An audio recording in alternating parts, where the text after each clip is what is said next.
We live in an age that praises productivity as the highest virtue, yet silently punishes the human soul. You are told you can be anything, do anything, achieve everything, if only you work hard enough, long enough, relentlessly enough. And so you push, not because you want to, but because to stop feels like failure, and failure feels like death in a culture that measures worth in output. But this constant drive is not born from passion. It is a symptom of a deeper sickness, the burnout society. Here, exhaustion is a badge of honor, and rest is a sin you must justify. You are not lazy, you are depleted. You are not unmotivated, you are drowning in a system that never allows you to feel enough. This is not the laziness of apathy, but the paralysis of overextension, the inevitable collapse after carrying too much for too long. Your mind has been conditioned to believe that value comes only from producing, that slowing down is dangerous, and that your identity is tied to the grind. The burnout society feeds you slogans about self-care while demanding you be endlessly available, endlessly improving, endlessly on. It convinces you to exploit yourself so thoroughly that no one else has to. And when you break, it calls you weak instead of acknowledging the structure that broke you. You must understand, the problem is not your willpower. It is the inhuman pace you've been taught to maintain. The enemy is not your mind. It is the silent expectation that your worth is conditional. If you feel numb, unmotivated, or drained, it is not a sign of laziness. It is a sign that your humanity is revolting against an unnatural rhythm. To heal, you must begin rejecting the constant pressure to be useful, and reclaim the radical truth that your existence is valuable even when you produce nothing. This is not an excuse to abandon effort. It is a call to reclaim balance, to protect your mind and body from being consumed by the machine. If you are tired, it is because you have been running a race with no finish line. And in such a race, the only true act of rebellion is to stop, breathe, and refuse to be defined by your exhaustion. You are not lazy. You are a living being in a culture that forgot what it means to be alive. The exhaustion you feel is not a flaw in your character, but the inevitable consequence of living within a system that demands more from you than a human being can reasonably give. Burnout is not simply tiredness. It is the body and mind's way of declaring that they have been pushed beyond their natural limits. Yet in the modern world, this collapse is misinterpreted as weakness, as if the problem lies in your lack of discipline rather than in the relentless pace forced upon you. You have been conditioned to see exhaustion as a personal failure, so you push harder, convincing yourself that if you just find the right motivation or routine, you will fix yourself. But the truth is, there is nothing wrong with your drive. What is wrong is the environment that treats you as a machine. In a culture where rest is framed as laziness and overwork is praised as ambition, you are left believing that every moment not spent producing is wasted. This constant psychological pressure forces you into a state of hyper-vigilance, where even leisure feels like something you must earn. And when your body finally forces you to stop, when the weight becomes too heavy, you call yourself unproductive instead of realizing that what you are experiencing is a predictable outcome of systemic exploitation. The burnout society thrives because it shifts the blame inward.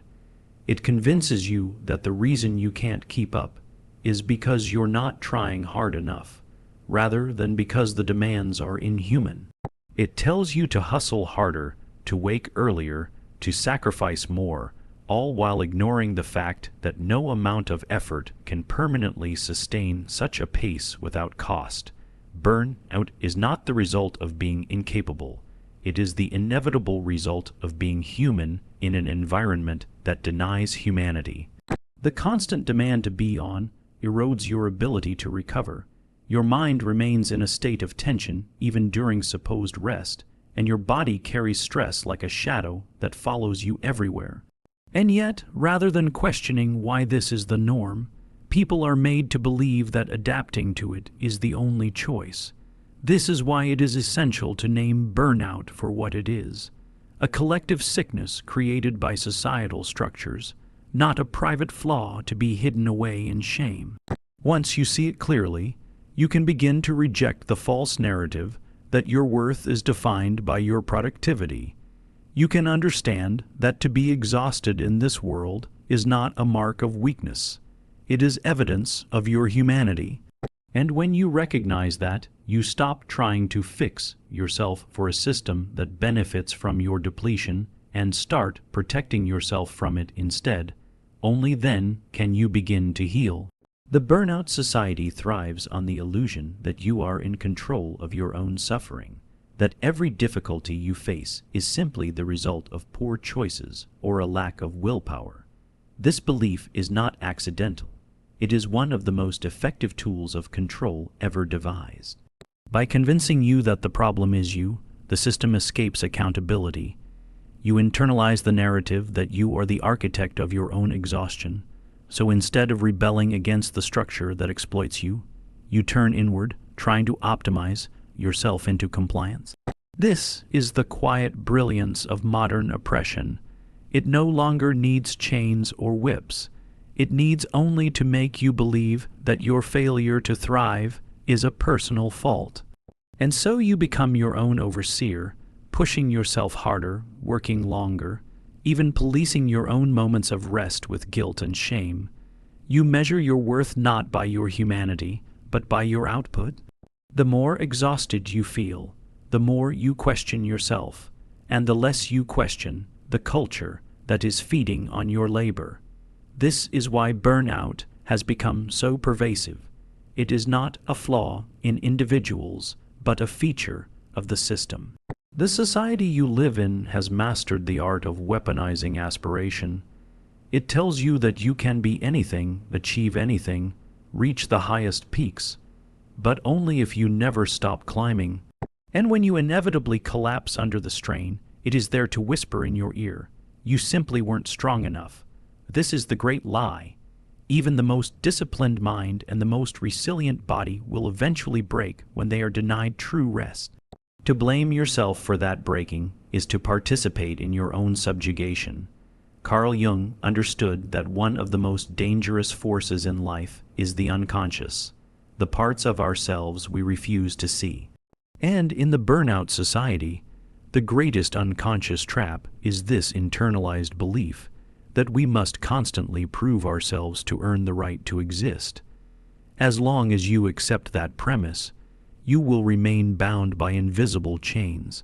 Liberation begins not with working harder, but with seeing clearly. The exhaustion is not your fault. The guilt you feel for resting is not natural. It has been planted in you. The constant voice telling you to do more, be more, produce more is not your own voice, but the echo of a society that treats humans like resources to be mined until depletion.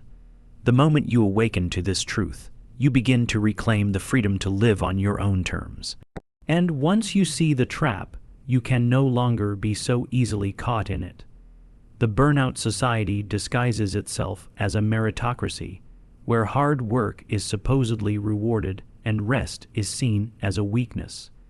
You are told that if you simply push through, you will eventually reach a point of peace and stability, but in reality, there is no finish line. The structure is designed so that the moment you achieve one goal, another one appears, even larger and more demanding. Promotions come with heavier workloads. Achievements are met not with celebration, but with the question, what's next? And in this endless escalation, you never truly arrive. You are always en route, always behind, always insufficient. This perpetual chase is not accidental. It is the engine of the burnout society. It ensures that you are never content long enough to reflect on whether the race itself is worth running. In the past, external authorities, kings, masters, overseers, openly commanded obedience. Today, the genius of control lies in making you believe you are chasing your own dreams. You are no longer forced to work. You choose to work. But the choice is an illusion, because the moment you slow down, you are haunted by the fear of falling behind, of becoming irrelevant, of losing your place in the hierarchy. This fear is cultivated by the system through subtle but relentless messaging.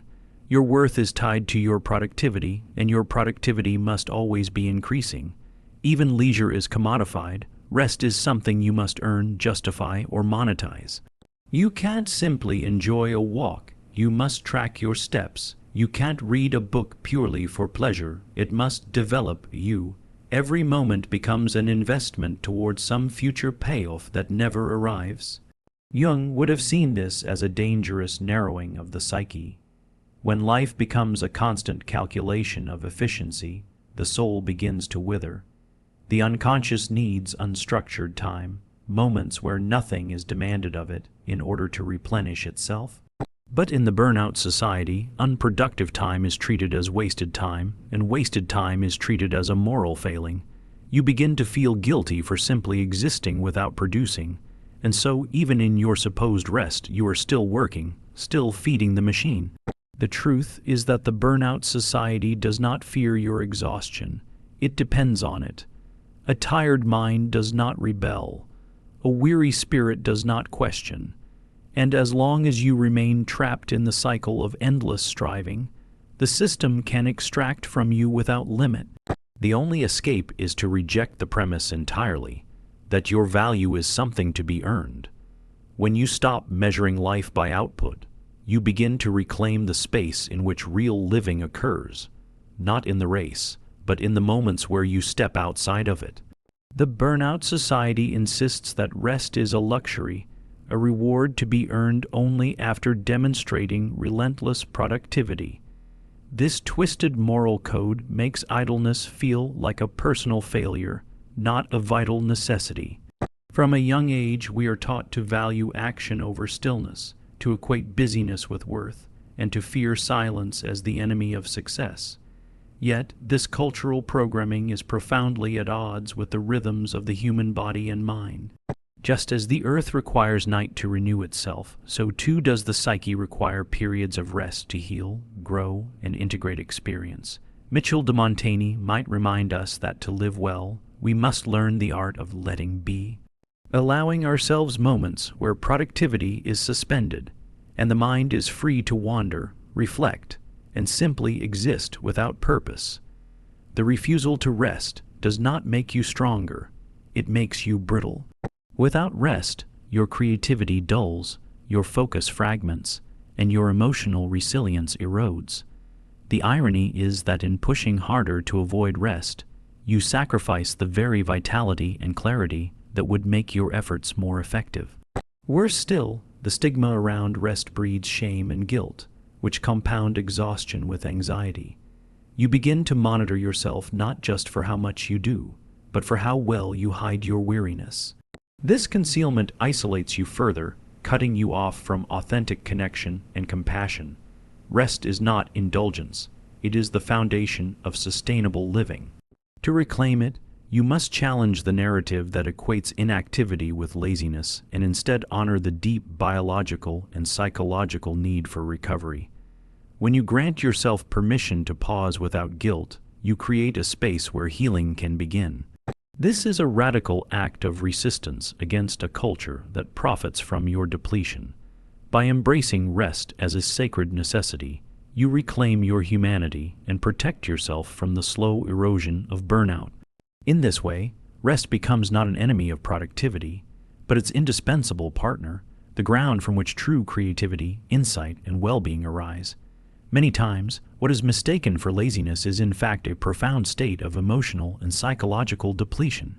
The burnout society has conditioned us to equate worth with constant action, making stillness and hesitation suspect.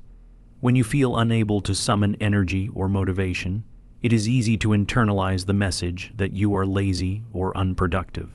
Yet this judgment is a cruel misdiagnosis. What you are experiencing is not a failure of will, but the natural response of a system overwhelmed by relentless demands. Your mind and body have reached a threshold where pushing forward becomes impossible without risking collapse. This exhaustion is compounded by shame, shame that tells you should be doing more, that your lack of drive is a moral failing rather than a symptom of deeper wounds.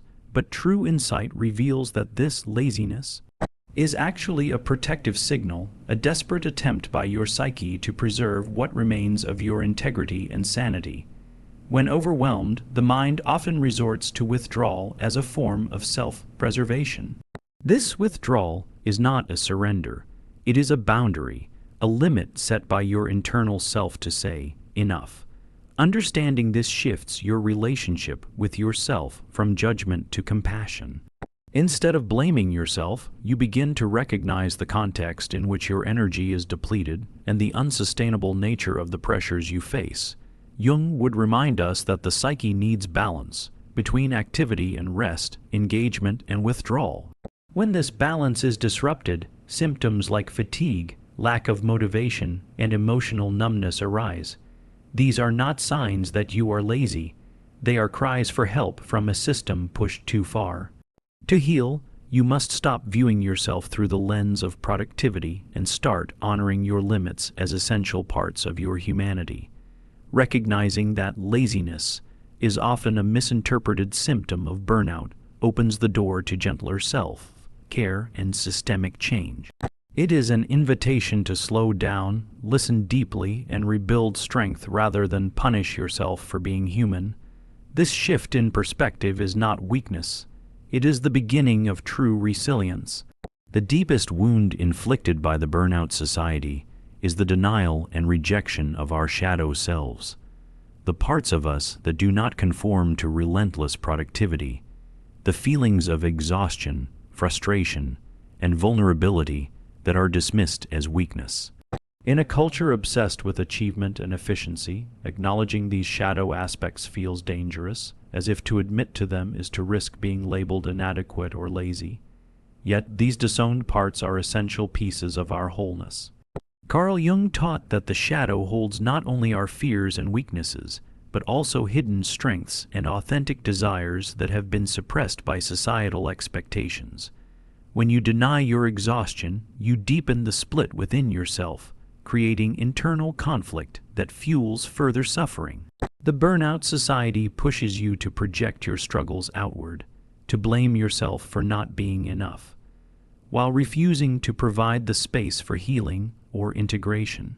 This repression causes these shadow aspects to emerge in destructive ways. Through burnout crises, mental health breakdowns, or compulsive behaviors. The path to liberation requires embracing these shadow parts with courage and compassion, recognizing that they are not enemies but messengers carrying vital information about your true needs and limits. Integrating the shadow means reclaiming the parts of yourself that the burnout culture tries to erase, allowing you to live more authentically and with greater resilience. It involves breaking the cycle of self-denial and self-judgment and creating inner harmony by accepting your full humanity, the light and the dark, the active and the weary. Only through this acceptance can you begin to heal from the deep wounds of burnout and reclaim your power beyond the demands of a society that profits from your fragmentation. The desire to control every aspect of your life, to plan perfectly, to avoid uncertainty, and to master every outcome is a natural response to the anxiety bred by the burnout society. When everything moves at a relentless pace and the stakes feel impossibly high, control seems like the only refuge. Yet this very craving for control becomes a source of deeper suffering because life, by its nature, is unpredictable and chaotic.